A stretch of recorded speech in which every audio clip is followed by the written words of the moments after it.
श्री रामकृष्ण लीला प्रसंग। श्री रामकृष्ण देव का दिव्य भाव और नरेंद्र नाथ। जय ठाकुर, जय मां। ओम शिव शिव शिव। श्री रामकृष्ण जीवन लीला प्रसंग के संबंध में निवेदन। श्री रामकृष्ण लीला प्रसंग का पंचम खंड प्रस्तुत हो रहा है। इस खंड में श्री रामकृष्ण देव के जीवन की उन घटनाओं का यथासंभव समावेश है जो उनके ब्राह्म भक्तों के साथ प्रथम परिचय काल से लेकर उनके कंठ रोग के चिकित्सार्थ कलकत्ते में श्यामपुकुर में अवस्थान की अवधि तक घटी थीं। श्री रामकृष्ण देव इस समय प्रत्येक व्यक्ति के साथ व्यवहार तथा विभिन्न कार्यों का अनुष्ठान निरंतर दिव्य भावारूढ़ रहकर करते थे। साथ ही इस समय से उनका अवशिष्ट जीवन काल श्रीयुत नरेंद्रनाथ अर्थात स्वामी विवेकानंद जी के साथ ऐसे मधुर संबंध से सदा के लिए मिलित हो गया था कि उसके विवरण में प्रवृत्त होने के साथ ही नरेंद्रनाथ की जीवन कथा अपने आप ही उपस्थित होती है। इसीलिए प्रस्तुत ग्रंथ का नाम श्री रामकृष्ण देव का दिव्य भाव और नरेंद्रनाथ युक्ति युक्त प्रतीत होता है। श्री रामकृष्ण देव के जीवन लीला प्रसंग का लेखन कार्य जब मैंने प्रारंभ किया तो यह स्वप्न में भी कल्पना नहीं थी कि इतना अग्रसर हो सकूंगा, किंतु श्री रामकृष्ण देव की अनिर्वचनीय कृपा से वह भी संभव हो सका है। अतः उनके चरण कमलों में बारंबार प्रणाम करते हुए यह ग्रंथ आप सभी के सम्मुख उपस्थित करता हूं। विनीत ग्रंथकार स्वामी शारदानंद। पूर्व वृतांत। दिव्य भाव का विशेष विकास श्री रामकृष्ण देव के जीवन में कितने काल तक था, उसका निर्णय। षोडशी पूजा का अनुष्ठान करके श्री रामकृष्ण देव ने अपना साधन यज्ञ संपूर्ण किया था। यह बात हम पहले बता चुके हैं। वह बंगाब्द 1280 तदनुसार सन 1873 ईस्वी में संपादित हुआ था। अतः अब से वे दिव्य भाव की प्रेरणा से जीवन के सभी कार्यों का अनुष्ठान कर रहे थे, यह कहना असंगत नहीं होगा। श्री रामकृष्ण देव की आयु उस समय 38 वर्ष की थी। अतः 39वें वर्ष से आरंभ कर 12 वर्ष से कुछ अधिक काल पर्यंत उनके जीवन में यह भाव निरंतर प्रवाहित हो रहा था। श्री जगदम्बा की इच्छा से उनकी चेष्टाओं ने उस समय अदृष्टपूर्व तथा अभिनव रूप धारण कर लिया था। उसकी प्रेरणा से उन्होंने अब वर्तमान युग के पाश्चात्य शिक्षा संपन्न व्यक्तियों में धर्म स्थापन कार्य में मनोनिवेश किया था। इससे प्रतीत होता है कि पूरे 12 वर्ष की तपस्या के उपरांत श्री रामकृष्ण देव ने अपनी शक्ति तथा साधारण जनों की आध्यात्मिक अवस्था के साथ परिचित होने के लिए 6 वर्ष बिताए थे।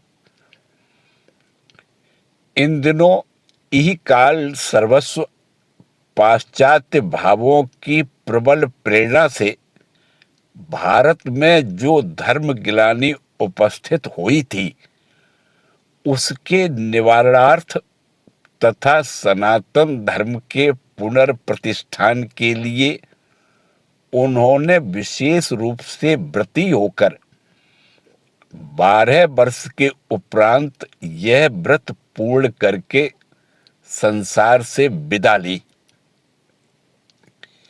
यह कार्य उन्होंने जिस रूप में संपन्न किया था, उसी को अब हम लिपिबद्ध करने में अग्रसर होंगे।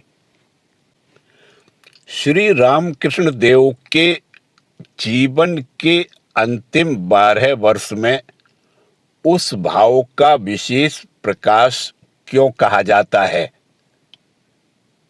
संभवतः हमारी उपरोक्त बात से आप यही समझ लेंगे कि 39 वर्ष तक श्री रामकृष्ण देव साधक भाव में ही अवस्थित थे,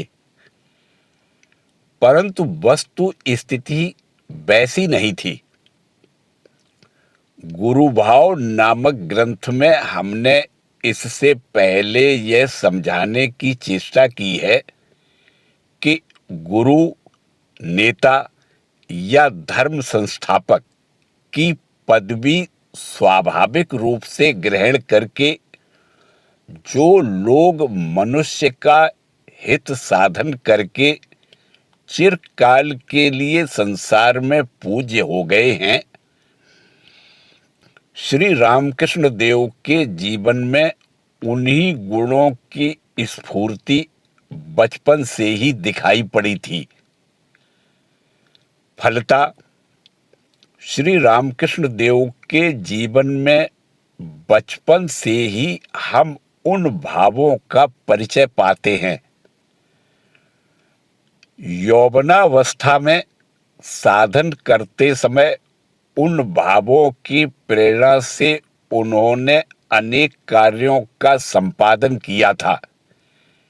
यह बात हम समझ सकते हैं और साधनावस्था के अंत में 32 वर्ष की आयु में मथुर बाबू के साथ तीर्थ पर्यटन के समय तथा उसके पश्चात उन्हीं भावों की सहायता से वे प्रायः सभी कार्य करते थे, यह भी दिखाई पड़ता है।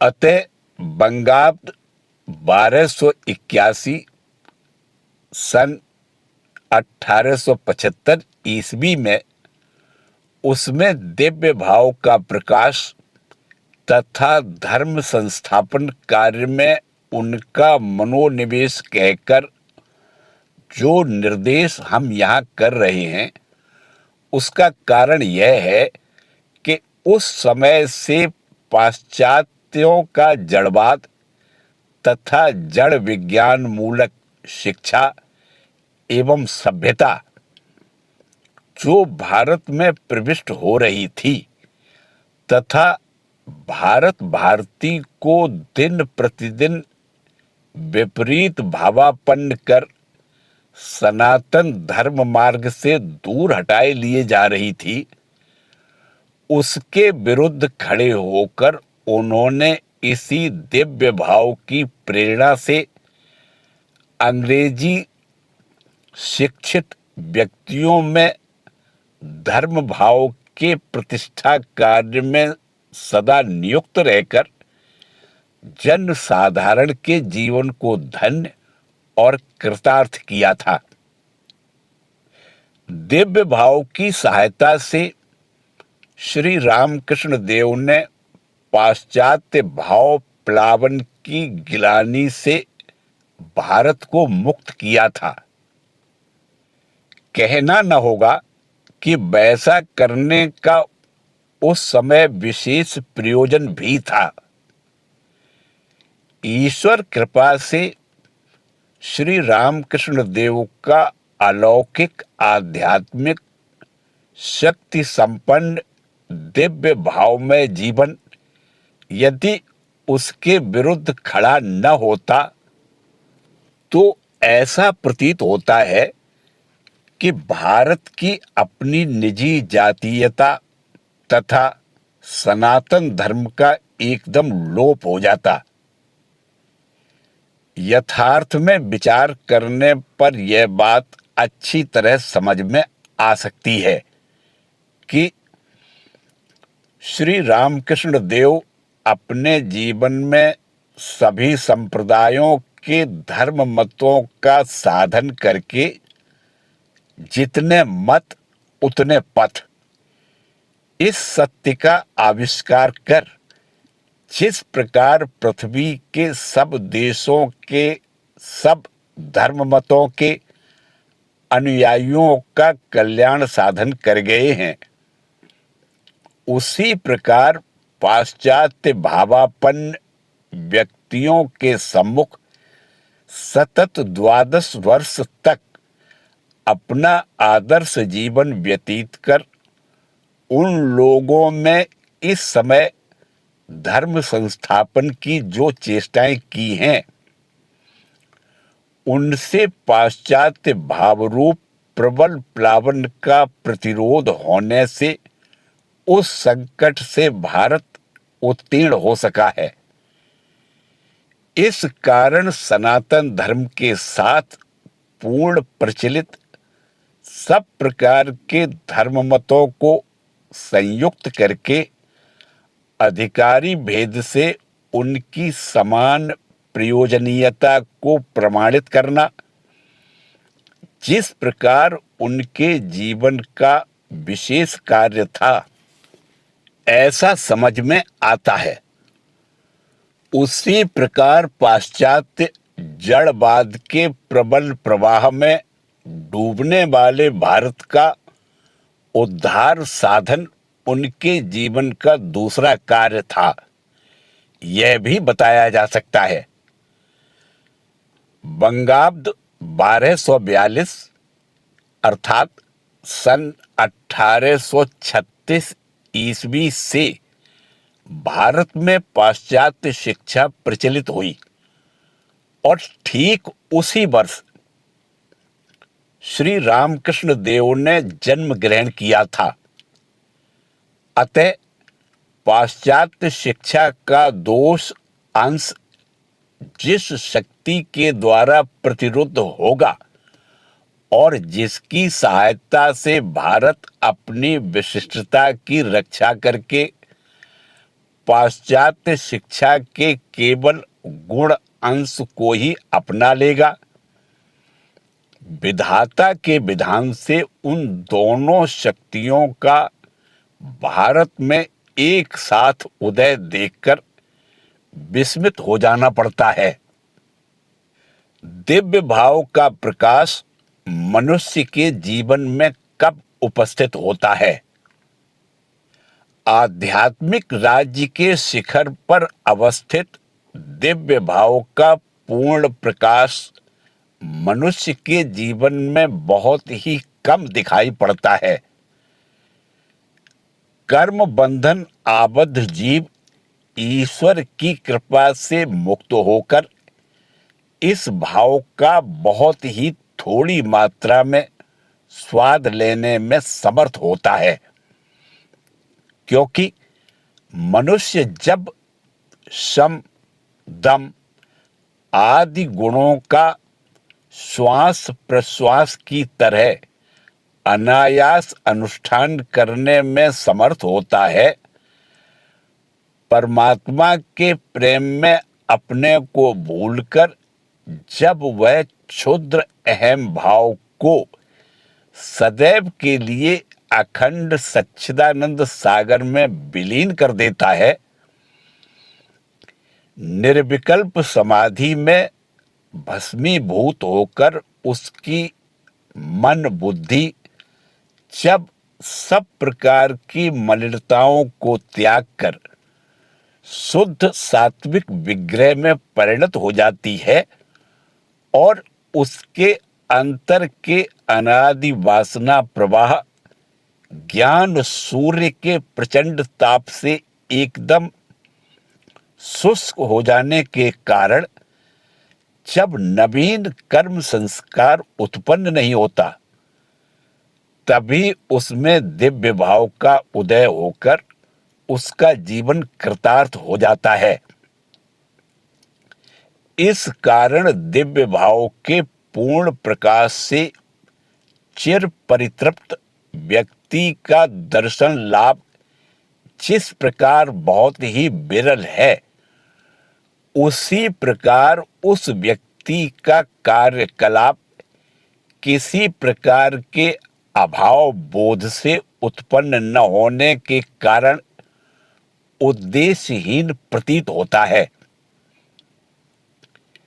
फलस्वरूप साधारण मनुष्य की मन बुद्धि के सामने वे निरंतर दुर्बोध ही रह जाते हैं। अतः दिव्य भाव का स्वरूप यथार्थ रूप से समझने के लिए केवल दिव्य भावारूढ़ व्यक्ति ही समर्थ है और उस भाव की प्रेरणा से जिस प्रकार के अलौकिक कार्य संपादित होते हैं, उनकी आलोचना गंभीर श्रद्धा एवं विश्वास के साथ न कर सकने से उनका यत्किंचित मर्म ग्रहण करना भी हमारी जैसी मन बुद्धि के लिए संभव नहीं होता। अवतारी पुरुषों के जीवन में उस भाव का विशेष प्रकाश रहने से उनका चरित्र इतना दुर्बोध्य और रहस्यमय है। दिव्य भाव का पूर्ण प्रकाश केवल अवतारी पुरुषों में ही देखने में आता है। संसार का आध्यात्मिक इतिहास इस बात का साक्षी है।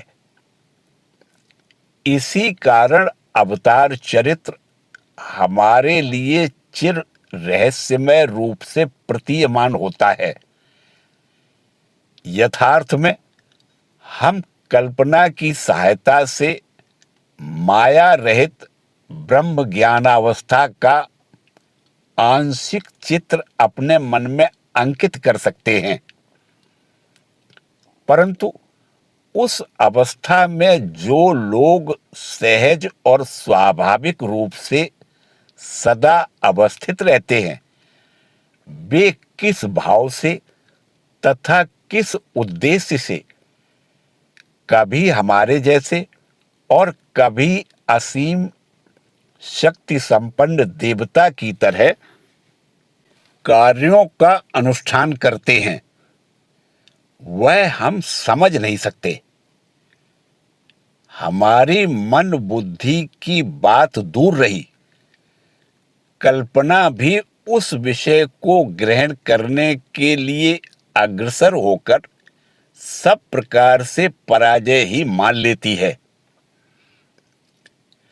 अतः यह कहने की आवश्यकता नहीं कि श्री रामकृष्ण देव के जीवन के उस समय की कार्यावली की सम्यक आलोचना करना हमारे लिए कदापि संभव नहीं है। अतः उनके उस समय की कार्य परंपरा का उल्लेख मात्र करके उनकी सफलता देखकर जो कार्य जिस उद्देश्य से संपादित हुआ है और जिसकी धारणा हमें हुई है, केवल उसी को हम आपको बताते जाएंगे। कार्य का गुरुत्व देखकर ही हम कारण के महत्व का सर्वत्र परिमाण कर लेते हैं। श्री रामकृष्ण देव की उस समय की कार्यावली का अलौकिकत्व समझकर उनके अंतर में दिव्य भाव का कहाँ तक अदृष्ट पूर्व प्रकाश हुआ था, उसे समझने में विलंब नहीं लगेगा। उक्त भाव के अवलंबन से श्री रामकृष्ण देव ने जिन कार्यों को किया था, उनमें 7 प्रधान विभागों का निर्देश। दिव्य भावारूढ़ श्री रामकृष्ण देव के कार्य इसके बाद केवल धर्म संस्थापन के लिए अनुष्ठित होने पर भी उनमें 7 प्रधान विभाग दिखाई पड़ते हैं।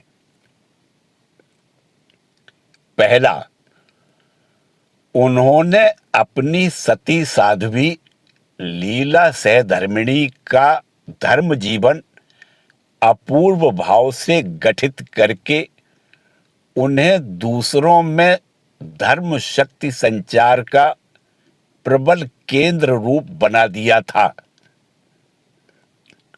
दूसरा, उच्च आदर्श पर जीवन को परिचालित करके जो महान व्यक्ति उन दिनों कलकत्ता महानगर में धर्म संबंधी नेता रूप से परिगणित हुए थे, उनसे मिलकर उन्होंने अपनी आध्यात्मिक शक्ति द्वारा उनके जीवन को सर्वांगपूर्ण बनाने की चेष्टा की थी। तीसरा, दक्षिणेश्वर में समागत सर्वविध संप्रदायों के धर्म पिपासु व्यक्तियों को धर्मालोक प्रदान कर उन्होंने परितृप्त कर दिया था। चौथा, योग दृष्टि की सहायता से पूर्व परिदृष्ट व्यक्तियों को अपने पास आते देखकर अधिकारी भेद से श्रेणी विभाग करके उनका धर्म जीवन सुदृढ़ करा देने की उन्होंने चेष्टा की थी। पांचवा, उन व्यक्तियों में कुछ उच्च विचार वालों को ईश्वर लाभ के लिए सर्वस्व त्याग रूप व्रत में दीक्षित करके उनमें अपने अभिनव उदार धर्म मत के प्रचार केंद्र स्थापित किए थे। छठवां, कलकत्ता निवासी अपने भक्तगणों के घर पर बारंबार जाकर धर्मालाप और कीर्तन आदि के द्वारा उनके परिवार के लोगों तथा आसपास के निवासियों में धर्म भाव विशेष रूप से प्रदीप्त किया था। सातवां, अपूर्व प्रेम बंधन द्वारा अपने भक्तों को दृढ़ता के साथ आबद्ध कर उनमें अपूर्व एक प्राणता उत्पन्न कर दी थी, जिसके फलस्वरूप उनमें प्रेम बंधन तथा एकता उत्पन्न होकर उत्तरोत्तर एक उदार धर्म संघ स्वाभाविक रूप से संगठित हुआ था।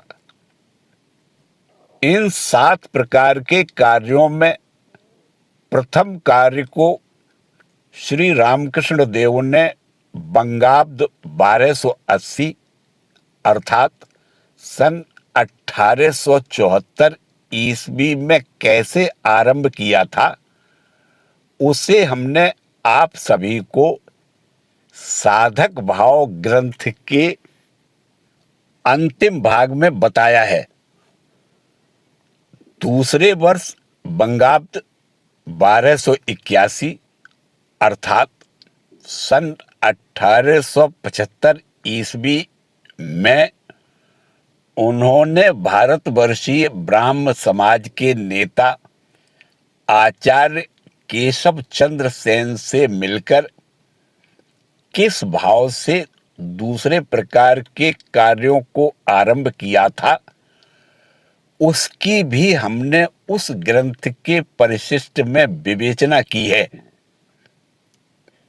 फिर उपरोक्त विभागों के तृतीय, चतुर्थ और षष्ठ श्रेणी के कार्यों का साधारण परिचय हमने गुरुभाव ग्रंथ के उत्तरार्ध के पंचम, षष्ठ और सप्तम अध्याय में आपको दिया है। अतः अवशिष्ट प्रकार के कार्यों को उन्होंने कब किस ढंग से आरंभ किया था, उसी की अब हम विवेचना करेंगे। जय ठाकुर, जय मां।